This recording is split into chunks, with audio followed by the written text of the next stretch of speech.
wetlands that was built when Hamlin Road became a boulevard. And this pond has become amphibian action. So we're looking at a green frog. That's its actual species, not just because it's green. Actually, sometimes they're brown, but they are called green frogs. We also have a ton, I just heard one in the background. Bonk, they make that sound. There's also a ton of lay their eggs in this pond.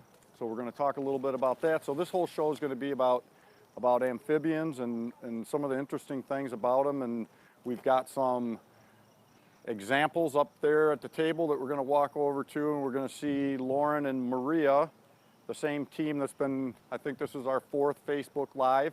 So Maria Willett from the mayor's office is waiting for us, as is Lauren Oxlade, our outdoor interpreter. So we're going to join them and learn a little bit about amphibians.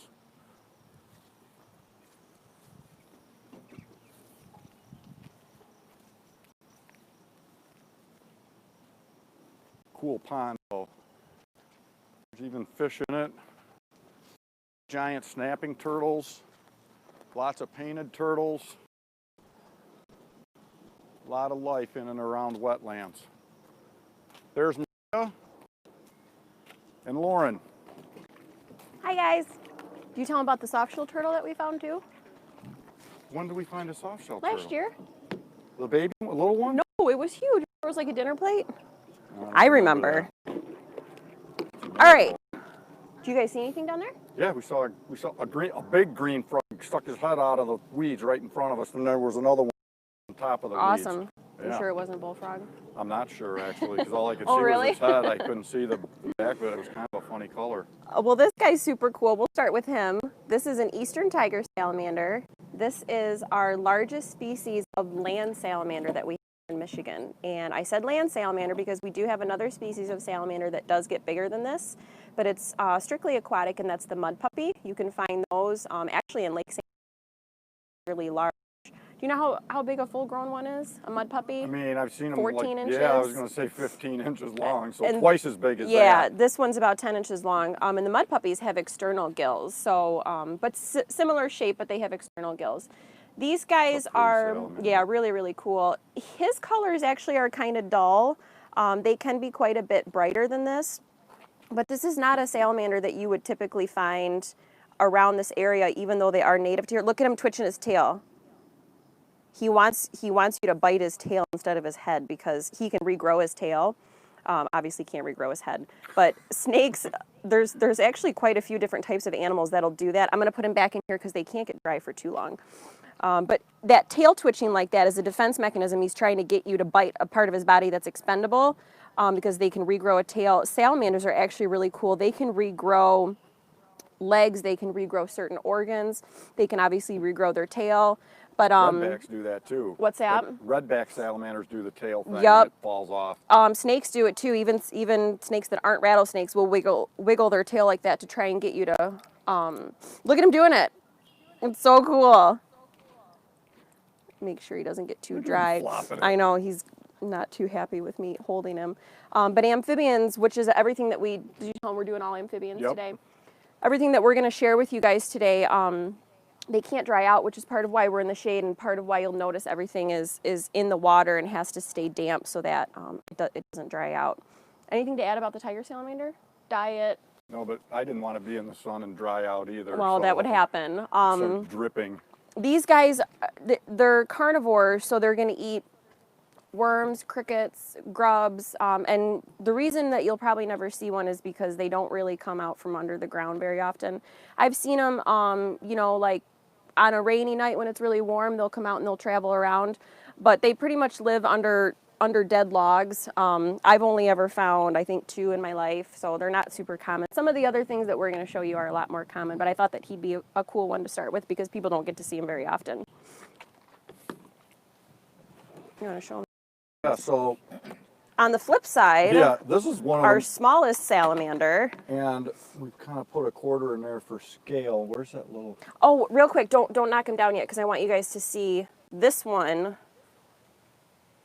that's a redback salamander. The ones that we have in here, they're redbacks and leadbacks, and then this one with the blue spots, that's a blue spotted. Slightly less common than the redbacks and leadbacks, but this one, if you can see on her belly, it's kind of transparent. She's actually full of eggs. So we did capture these guys for this program today, but they're going to get immediately released as soon as we're done. And so contrary to the tiger salamander, our largest land salamander, the redbacks and leadbacks are they our smallest? Yeah. They're our smallest salamander. This little guy right here, the blue spotted. They're a medium-sized salamander. Yeah, so that this one's like not full grown. That's a He's probably teenager. a couple years old. But you can see how pretty he is. I don't know if you can tell on the camera there, but he's dark blue with light blue spots.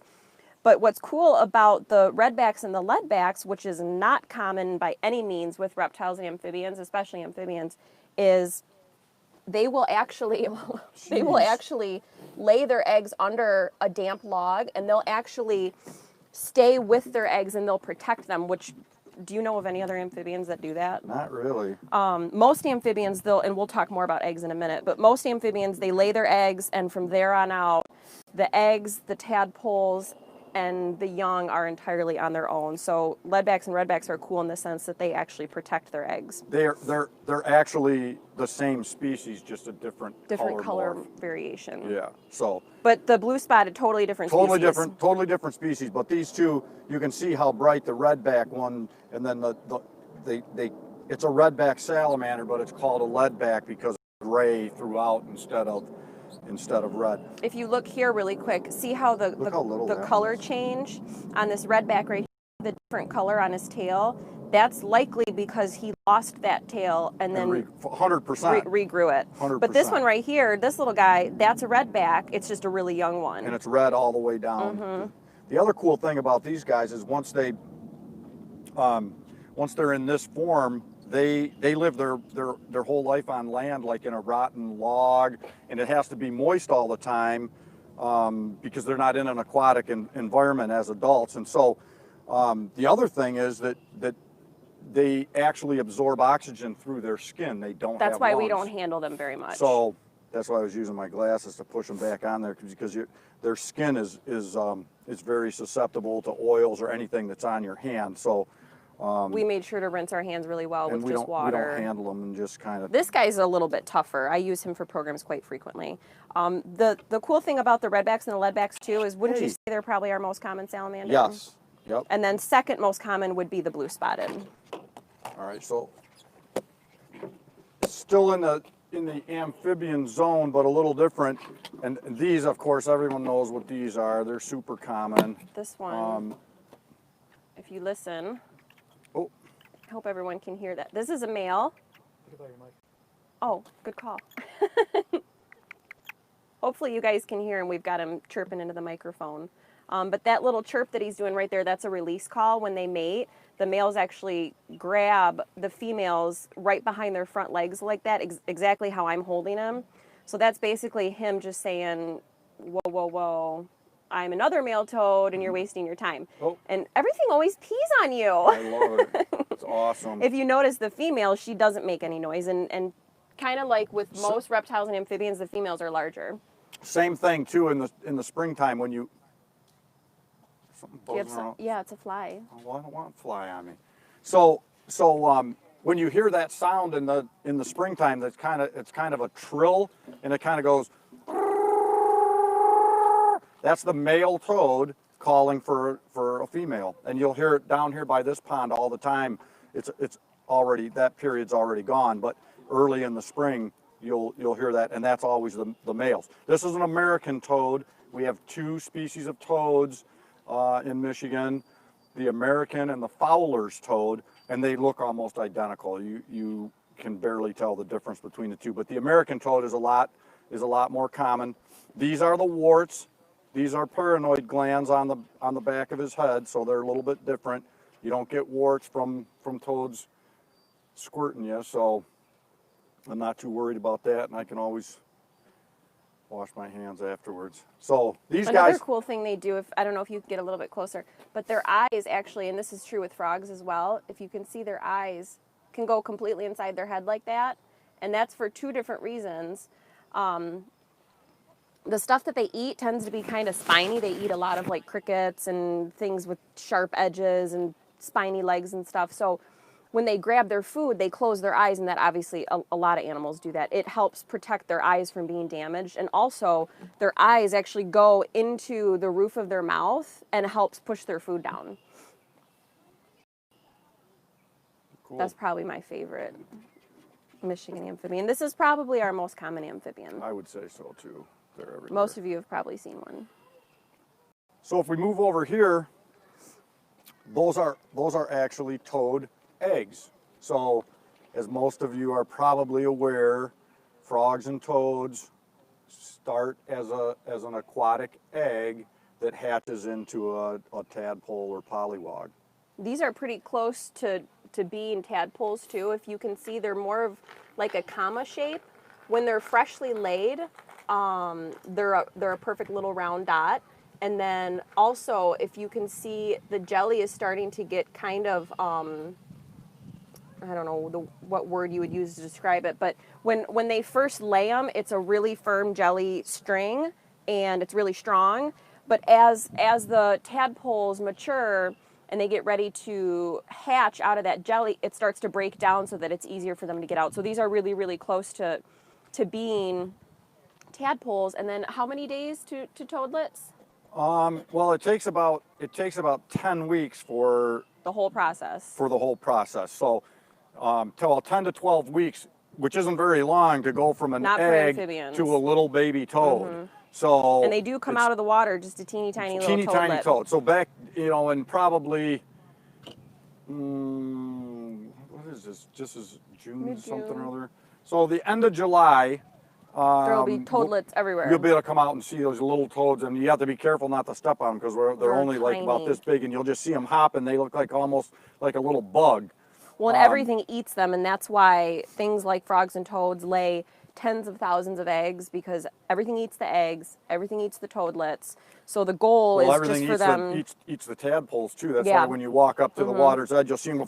They freak out. Go down into the weeds. These, you can see them moving. Yeah. When they get close, they start they start turning, and I just saw one. Yeah, move. They'll start twitching, and they'll start kind of building that strength to break out of that jelly. But these tadpoles are the little tiny black ones. They're all black. Whereas if you switch over to the frog tadpoles, they're different varying shades of green, and obviously way larger. The toad tadpole is only when they start to get legs and stuff, they're maybe 3/4 of an inch. I was going to say the size of the end of a Q-tip. Mm-hmm. The fuzzy part of a Q-tip. But you can see how. Where's that quarter? Get that quarter, and let's put that in there with the tadpole so you can see. It might be hard to tell scale, but these guys. So if you look at it by these, you can see how small they are. And even when they hatch out of that jelly, they're super really, really tiny. So there's the quarter next to these. These two up here are green frog tadpoles, the frog that we looked at the beginning of the show. These two are bullfrog. I can hear that green frog going again. Mm-hmm. So these are bullfrog tadpoles. So they're going to turn into an actual bullfrog that gets huge. And these guys are last year's babies, likely. It takes them a couple years to become bullfrogs. Bullfrogs 2, sometimes 3. Green frogs 1 to 2. So because they're a larger frog and they're a little more involved in their metamorphosis, it takes them a little longer. So what'll actually happen? I don't know if you can see the back legs on these, but the back legs are pretty well formed. Oh, there we go. And so he's still got probably the rest of this season. He has to form his front legs. Gosh. Oh, geez. They're all escaping. Did you get them? Thank you. And then they also have to absorb their tail. So they will stay in that aquatic environment until that tail gets absorbed, and then they jump out on land and become actual frogs. Like, we're going to look at we have a representation of what these are going to turn into. And if I can get this lid off, I struggle with these plastic lids. Do you need help again. I just want to make sure we didn't lose any other salamanders. What is the deal here?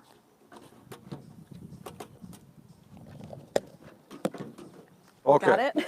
So, I'm not going to pick him up because you can shoot him just as well from on top, can't you? Him. Why? Why stress him? I want them to see the line that defines the difference. So, you can see the ear or tympanic membrane. That's also how you tell immediately whether it's a male or a female. If that membrane is bigger than the eye, then it's a male. If it's the same size or smaller, then it's a female. But also, the confusing thing with these frogs, because green frogs are so common and they do get large and fat like this one is, it's a good sized green frog, but they have this line that goes parallel down from his eye all the way back to his back legs. It's actually called the dorsolateral fold, and bullfrogs don't have that. So even though they're very similar looking frogs, do you think it's okay to handle him? Yeah, but he's crazy. Okay. So that's the frog that goes with the smaller tadpole. This is a young female bullfrog, and you can see the ear is the same size as the eye.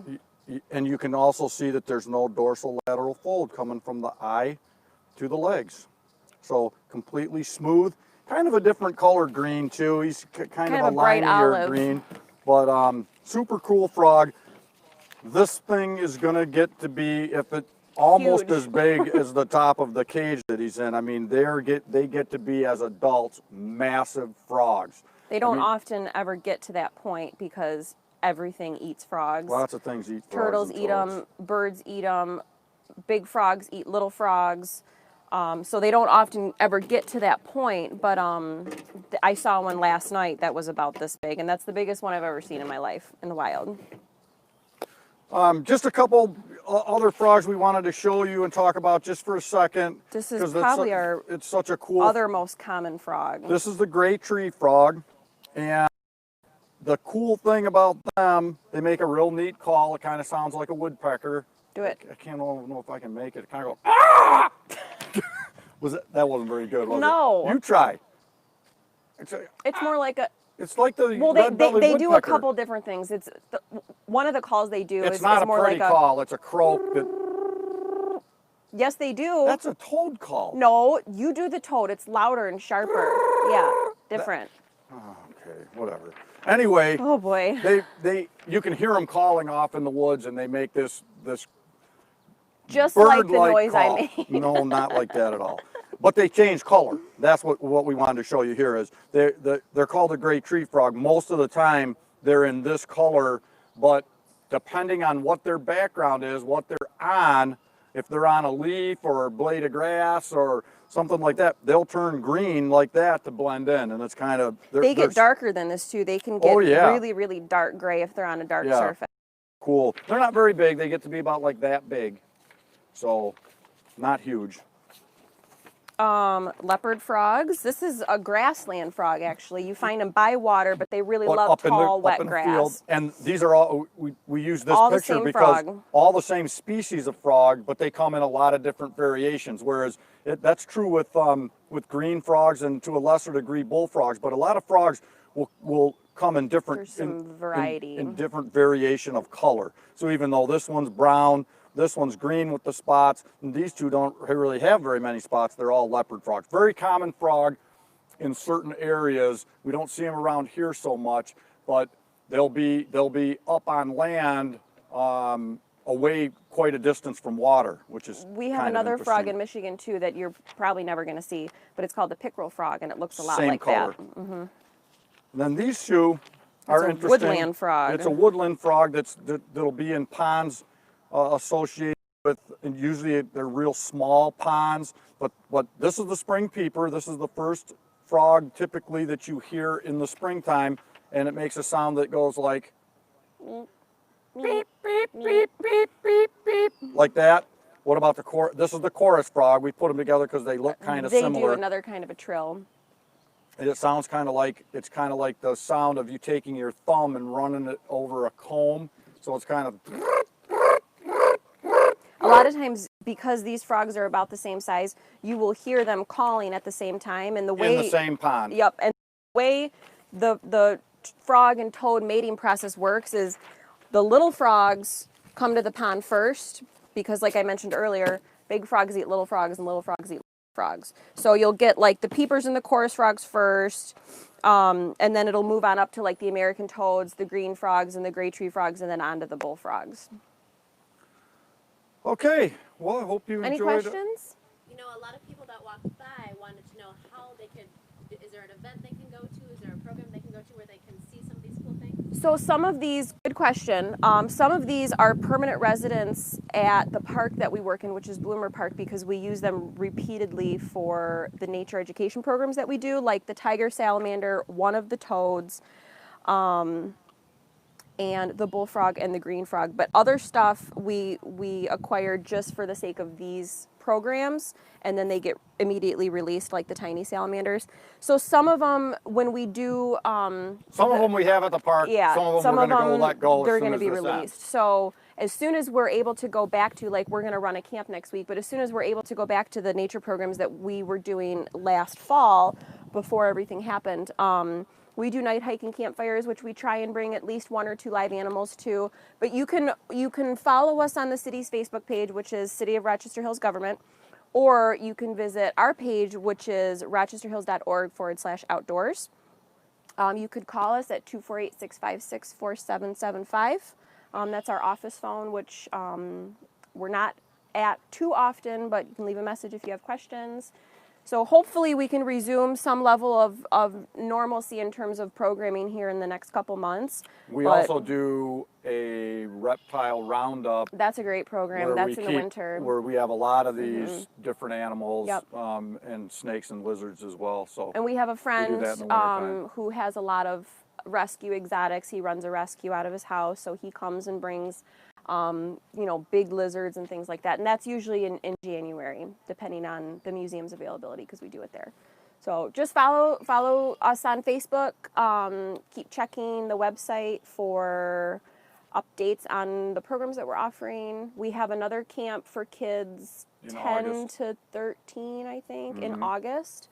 And we have 4 people signed up for that already, but there's still, depending on how many people we can have in groups, there's still spots available. So hopefully we'll see Yeah. you next week and we'll come Yeah. up with another show. any other questions? Okay, awesome. Well, thanks for joining us, guys. It's been fun, as always.